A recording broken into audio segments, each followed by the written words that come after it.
Hello, everyone. Welcome to the fourth edition of Apex Solutions Limited's webinar, 5 Steps Before Hiring an Editor. And speaker for the day is Miss Adina Edelman from Edelman Edits, Baltimore, USA. Before speaking about the webinar, I would like to introduce what Apex Solutions Limited is. It is a comprehensive digitization and publishing services company, which is in market since 1998. With more than 20 years of experience, we are proficient in all aspects of publishing services, right from ebook conversions, copy editing, typesetting. Not just that, distribution and marketing as well. If you say, we're also proficient in making audiobooks as well. Apart from that, we have skills in GIS services, scholarly services, and many more.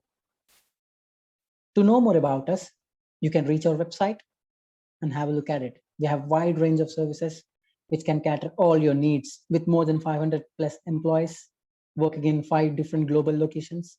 We can cater any service which is related to publishing. The main reason for these webinars, now we have started a new venture and we are calling it as Apex 360. You can see it on my top. So which will help all the budding authors who wants to write a book, but lacking time, skill, and also the tech behind it. So to achieve this, we are collaborating with all the professionals across the globe, just like Ms. Adina Edelman for this one. And we are helping out the authors in achieving their needs and goals. So coming back to the webinar, the speaker for the day, as I already told you, her name is Ms. Adina Edelman. She's a book editor. She's based in Baltimore, US, as I already said. So her business is Edelman Edits. She helps authors and small publishing companies to turn their rocky manuscripts into gold. Yes, you heard right. Rocky manuscripts into gold. So she's all about mining the message, digging up the gold in every story, not just grammatical issues, but she will do this. So I think she's the best person to give the tips on the editing before hiring an editor. So what are the tips that you have to take? So she will explain it. So over to you, Ms. Adina Edelman. I hope your tips will help many authors who are viewing this webinar right now. So this will help them a lot. So over to you, Ms. Adina Edelman. Looking forward to it. So much for having me. This is very great. And so I'll just share the screen now.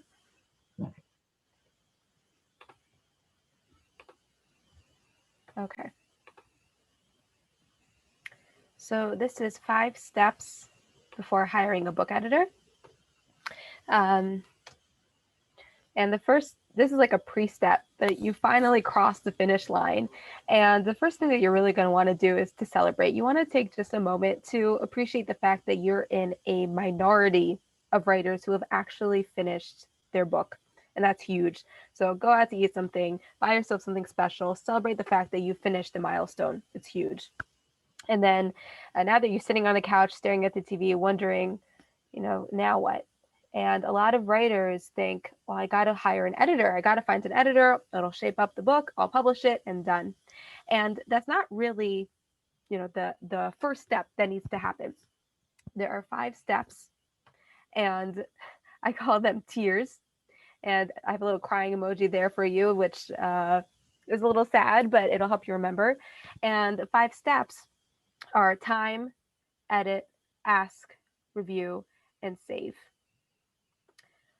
And the first step, time, is, the first thing is your brain needs to refresh. So once you've finished your manuscript, you're going to want to take a certain amount of time away from your book to gain objectivity from it. I'm sure we've all had the experience where we've written a little something and we've taken a few days away, and then we come back to it and our mind has reset and we're able to see the things that we, the spelling mistakes or the things we should have added or things we should have cut. And it allows our brain to have objectivity about our work. When we're so entrenched in what we've written, emotionally, and all the time we've spent and all of that, we need time away from it to distance ourselves from it so that we come back to it and our brain can really process and critique it properly. And this time is really is the time to do your laundry. This is the time to do all the little mundane things that you set aside for later when you said, right now I'm focusing on writing my book, and now's the time to, spend time with the kids, try out all those fancy recipes they didn't have time for, do your laundry, all those stuff. And we know that to be a good writer, you need to do two things. One is to read and one is to write. So this is your time to read all those books that we all have a huge stack of books beside our table, and spread over the house. This is the time to read those books. This is the time to spend writing all those ideas that you put aside, because each book that you read and each piece of writing that you work on allows you to grow as a writer. So hopefully by the time you've come back to your book, you have grown as a writer by reading other people's work. You've gained tools from other writers. You have learned new techniques with your own writing. So those are two things in particular that you want to do during this time off in order to grow as a writer, so that when you come back to your book, you won't be the same writer you were when you finished it. And a lot of people ask, how long should I wait? And obviously the longer the better, because that's the more distance you give your brain, the easier it is to come back to it with an objective mindset. But I recommend at least 2 months, just to get away from it. Not even, a sneak peek to send a chapter to your mother, or just nothing. Don't even look at it. Don't open the file. And a better is 5 months. Again, the longer, the better. Some people even wait a whole entire year. I would say don't wait longer than that, because then you don't want to get into procrastination. You've written this book. It's time to work on it. You want to fix it up. You want to share it with your readers. Don't wait too long to go back and fix it up. So that's step one, time. The second step is you need to edit your work. And your reaction may be like, Adina, isn't that your job? Isn't it your job to edit the book? And not right away. It's not. The first thing you're going to want to do is self-editing. There's a difference between self-editing and professional editing. Self-editing, you, the writer, know what's best for your book, and you know your book the best out of all the people who are going to be reading it.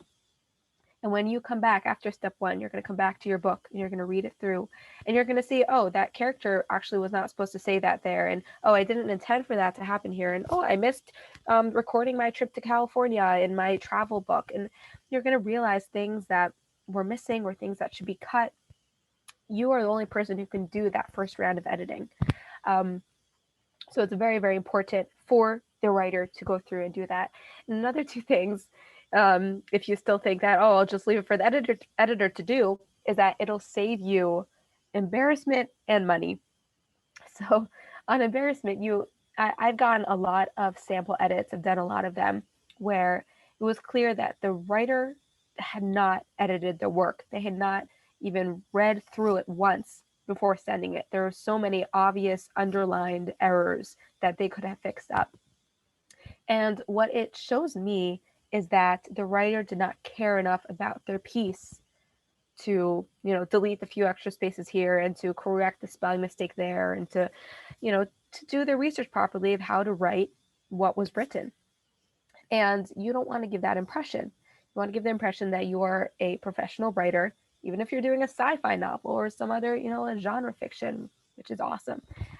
You're going to want to show that you care about your work. Because if you don't care about your work, how can you make your readers care about your work? And then another thing is that self-editing saves you money. It really, really does. Every editor has their own process of how they charge. Sometimes it's by word, sometimes by page, sometimes by project, sometimes by hours, sometimes, everyone has their own process. But at the end of the day, if the content is a wreck and it needs a whole lot of editing that the writer could have done him or herself, it's going to cost more. That's the bottom line. So highly, highly encourage every writer to do self-editing. And a lot of writers are like, well, I can't do that. I'm just a writer. How am I supposed to know what to do? The first thing is to just read it. We're all readers. We've all read a book and I'm like, oh, I hate this. I don't like that the character did this. It didn't develop well, or this opening was really boring. There are things that you understand as a writer. Read your book. You'll have gained some objectivity because you went through step one. You're going to read your book. And then you're going to revise. And what I heard once, I love this, is that revision is revision. You're re-envisioning your book. You are looking at it through new eyes. You're seeing whether the structure is fitting the message that you're trying to convey. Um, so you want to read it through, you want to revise it, then you might want to take some time away. You're going to read it again aloud. You'd be amazed by how many things you catch by reading things aloud, especially with dialogue. And dialogue isn't just in fiction. Dialogue is in memoir, it's in creative nonfiction, it's in just mainstream nonfiction where you're telling a story, right? You're talking, two people are talking to each other. Um, and dialogue, obviously, it's people speaking. They're speaking aloud, and while use of language and the word choice is very important in dialogue, what's also important is syntax and rhythm, and you can only hear that if you read your work aloud. So that's a very important step.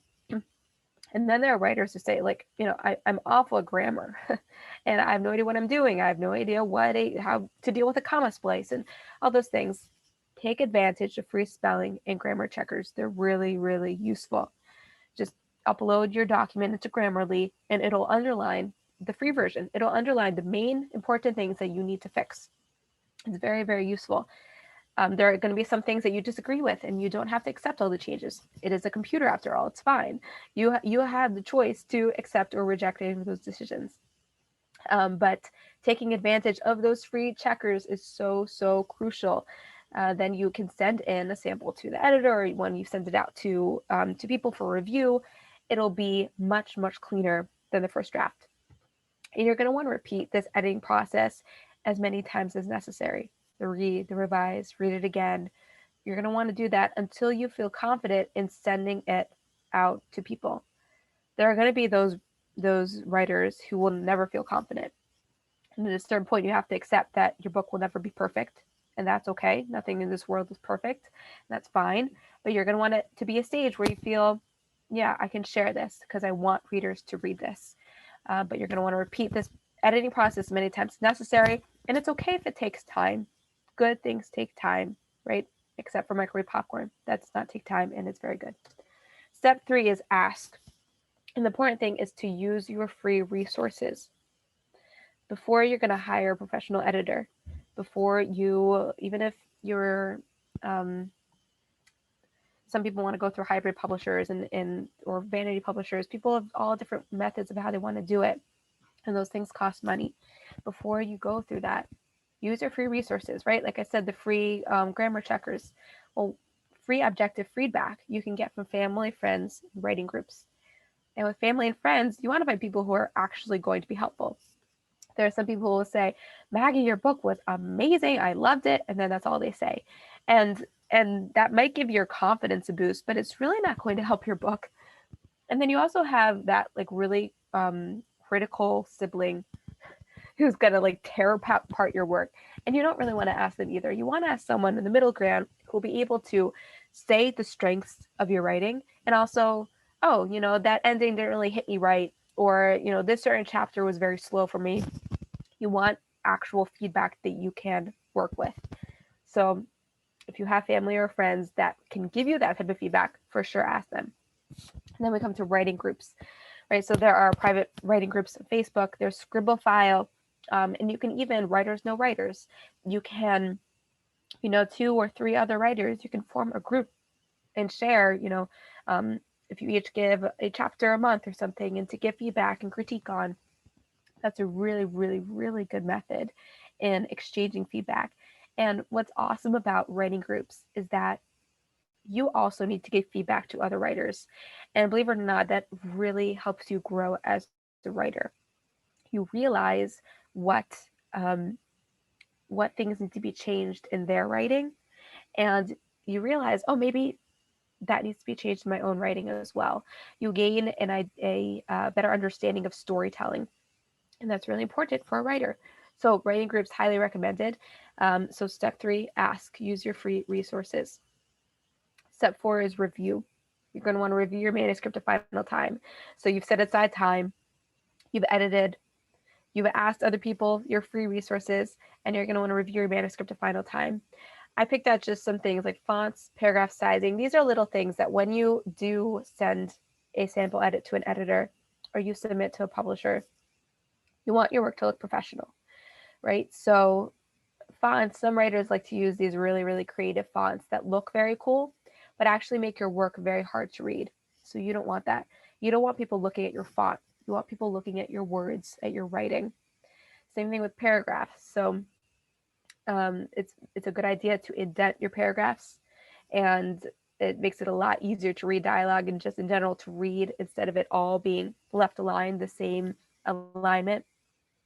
And sizing, usually 0.12 font, 12-point font is ideal in reading. If it's too small, it's hard to see. If it's too big, you're gonna have a huge file to send, and that's not so great either.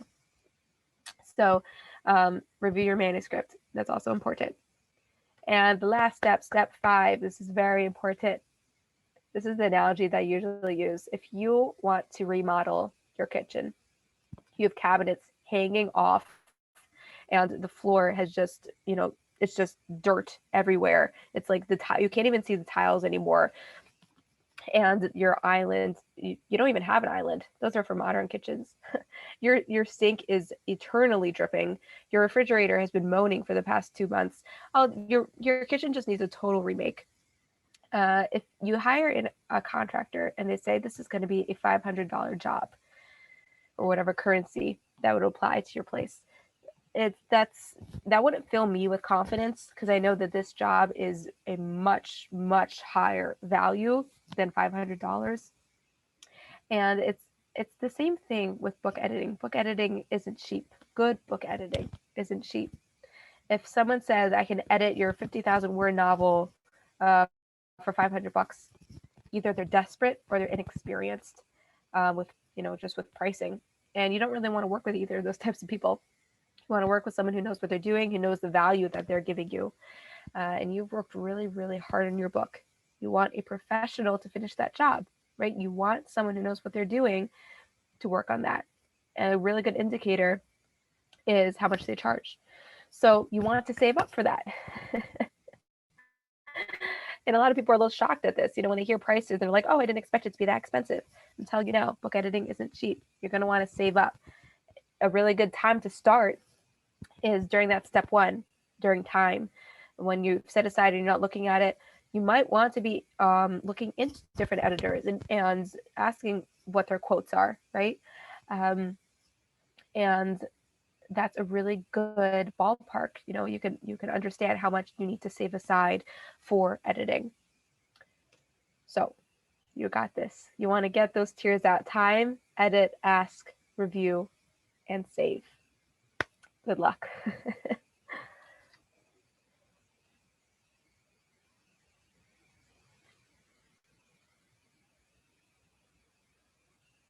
I think you're muted.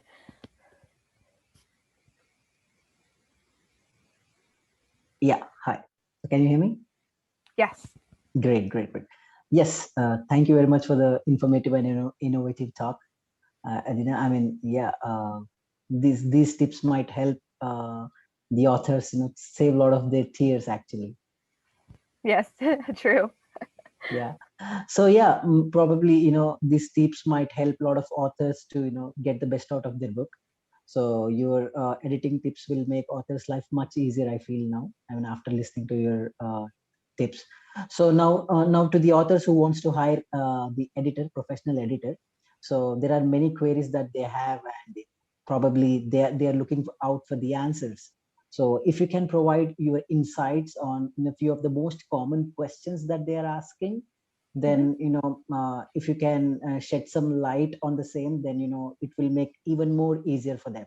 So I'll ask you a few set of questions. So if you can answer them and help the authors who are seeing this webinar, would also help them in achieving their goals.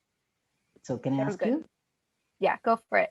Okay, so yeah, one of the most common questions is it necessary to know the editorial style of the editor? That's a great question. I would say yes. And this is why I do sample edits, where an author gives about 5 to 10 pages of their manuscript and I do a sample edit, because they want to see what my editing style is. They want to see how much critique I give. How do I word that critique, right? Every editor has some writing experience, and that will influence how they edit. That will influence how they shape sentences.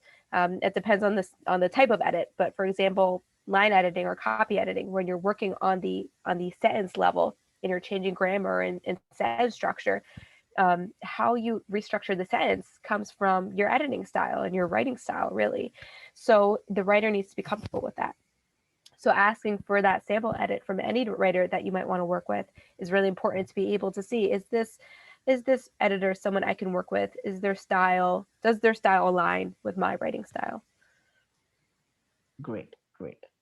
I hope most of the viewers are actually, got the answer now. So I'll ask few more questions to Adina, and probably she will also give, the same level of answers to everyone. Okay. So the other question to you, Adina. So is the specialty, I mean, the genre of the editor play a role in editing? Yes.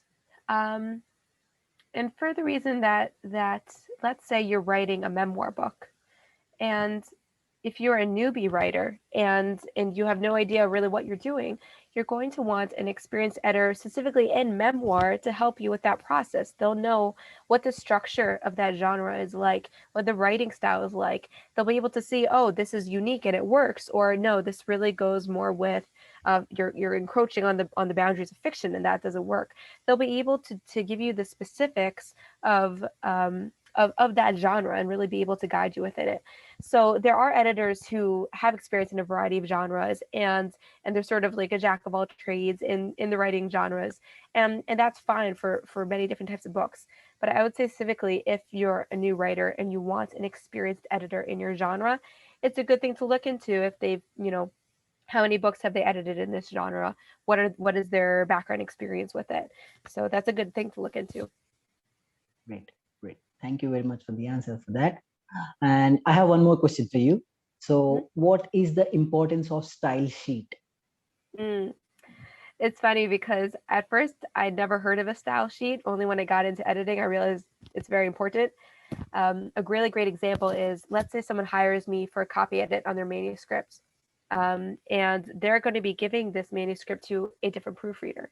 So when I get that manuscript, I see that, let's say, one of the people's names is Anne, and it's spelled Anne. And then that's, however many times. And then like twice in the manuscript, it's spelled Ann. And so that's a discrepancy that the editor has to realize, in order for there to be professionalism and consistency across the book. So in the style sheet, I would write down, character or person and the name, and I would say, this is how it's spelled, Anne. And then what's helpful for the proofreader is that if they're proofreading it and they see, maybe I missed one of the spellings and I left an ANN in there, and she'll look at the style sheet and she'll see, oh, it should be spelled with an E. This is incorrect. And she'll know for sure that this is something to be changed. And then that's just like with a name. And there's actual styles, Chicago Manual of Style has a whole all these great rules to make sure that the work is consistent. So, just for example, the Oxford comma, that there's in a serial and a list, you're going to have a comma before the and. So making sure that that is consistent throughout the book. So writing that down in the style sheet, saying, this follows Oxford comma. And then again, the proofreader will be able to see this is something that that either they need to look out for, or if they realize that one is missing, that it should be there. And it's so it's good for the proofreader, and it's also good for the writer, because let's say the writer saw that style sheet and they said, oh, I actually wanted Anne to be spelled without an E, and you changed them all to E. So it's really great for communication, and that the writer realizes what the editor's doing, and the editor can see, oh no, the writer really wanted it this way. So it's great for communication, and it's great for consistency. Oh, that's a very clarifying answer that you have given, because the spellings of the name can also play a role in style. So yeah, probably that might be useful for the viewers. Okay, so I mean, maybe that is all coming out of the experience that you already have, and maybe you're doing since years now. So maybe because of this, before that you were saying that you have never heard of what style sheet is, and now you can giving an example of what style sheet is and the significance of that. That's great. Okay, so my another question for you: what role does the experience of the editor plays while choosing him or her? So that's a good question. A lot of writers would want a more experienced editor simply because if they're more experienced, then they'll probably do a better job, right? And for the most part, that could be a yes. Um, the only times when I would say it's helpful to hire an inexperienced editor for two things. One is money. If you are on a very tight budget and you simply don't have time to hire an experienced editor who will be charging more, you can hire a new editor who will be charging less. And will you get the same quality editing? Very likely not. Will you still get a good edit? Very possibly. If they do a sample edit and you see their work, and if they show you enough that they are proficient at their job, and this is the price that you're paying them to edit it, then that's a really great deal. So that's also very good. Another thing is that new editors, anyone in any profession, they have something to prove. So they're going to be going above and beyond for you in terms of customer service. And that is something that maybe you really want. Whereas an experienced editor will say, I only do one call and you can only email me once a week. So sometimes if you want better service, then you might want to get an inexperienced editor. So it all depends on what your expectations are, what you want. But definitely, the bottom line is that an experienced editor will be able to provide you with higher quality editing. Oh, that's great. Oh, probably if at all, we are choosing an inexperienced or a new or budding editor, then can we ask their strengths and weaknesses? I love this question. It's funny because what editors do is they say the strengths and weaknesses of the writing of the writer. So can the writer in turn ask the strengths and weaknesses of the editor? I think for sure. I think that that's a question of transparency. Is there transparency in this communication, in the relationship? And I think that's very important. If for example, like one of my weaknesses is in math, and if the book heavily involved with numbers, then that's something that I need to be aware of, that the writer needs to be aware of. And I might very well say, this is not something I can work on. You might want to get an editor that has a better brain for math and for numbers. One of the things, more practically speaking, is dates, where I was working on a project that occurred during the time of World War II. And I missed some of the conflicts with the dates because that was something that it didn't even register for me to check. So I think even if the editor should for sure know their strengths and weaknesses, and if that's something that, let's say, the writer says, oh, I really, really respect you for your strengths. I understand that, Adina, you have a weakness with dates, and I'll just know to look out for that on my own. And that's something that will be, something that I'll know to look out for. So that could be part of the communication, part of the relationship. So I think that is a very valid question to ask. I think someone who is not able to answer that question, an editor who does not answer that question, does that mean that's a red flag and that you shouldn't hire them? I mean, I don't know. It depends how experienced they are. Maybe they just don't want to deal with people who are asking them what their strengths and weaknesses are. But I certainly think that's a valid thing to ask. All the authors out there, you have got the exact answer to that question, because editor always asks and also shows your strengths and weaknesses, but now you can also ask editor's strengths and weaknesses. That's great. That was a very nice answer, Adina. Thank you. I mean, you have given a very good insight now. Yeah. So, I mean, the word of, whether the experience or inexperienced. So what is the role of turnaround time? That's good. So one thing is that you want to keep some momentum going in the project. Like I was saying before, you want that stretch of time after you finish the book, but you don't want to be letting it sit for too long. You do want to continue. You want to eventually reach the readers. So that turnaround time is really important in ensuring that the book is going places. You're heading towards a goal, and we're not just sitting around waiting. So for a developmental edit, I might say I can get this back to you in a month. And now the writer and the editor there's an expectation set. It's also part of communication. There's an expectation set that this is when it's going to get back.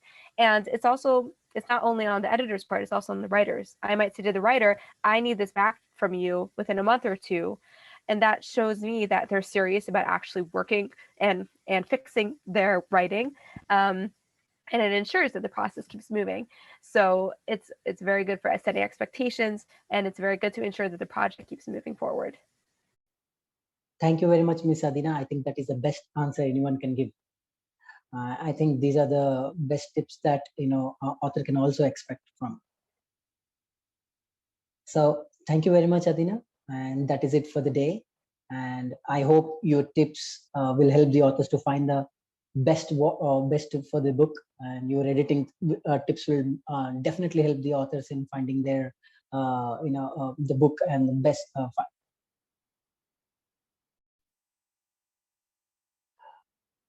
Thank you very much, Adina.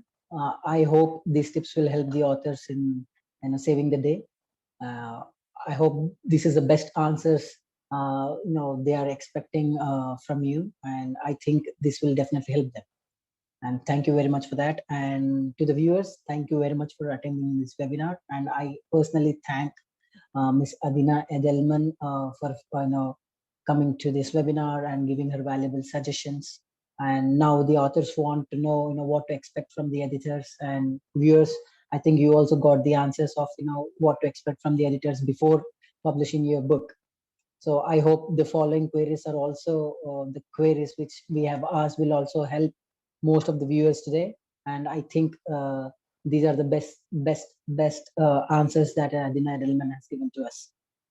So I really appreciate Ms. Adina Edelman today to joining us and giving her valuable suggestions and tips on how to find the editors and do the copy editing. So that is one of the important aspects for any book to be getting published. So I hope we will collaborate in future and do many more videos like this. Looking forward to it, Ms. Adina Edelman, and thank you very much.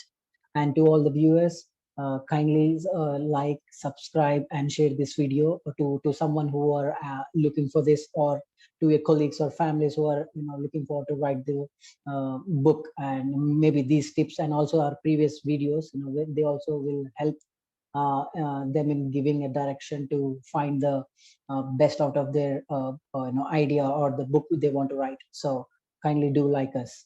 And this video will be always available on our website and LinkedIn and Facebook, Twitter, and of course it will also be present on our YouTube channel as well. So kindly do share it. And thank you very much once again, and to all the viewers and Ms. Adina Edelman for making this video successful. And I hope you all liked it, and looking forward to you again. And to the viewers, have a good day ahead. Bye-bye.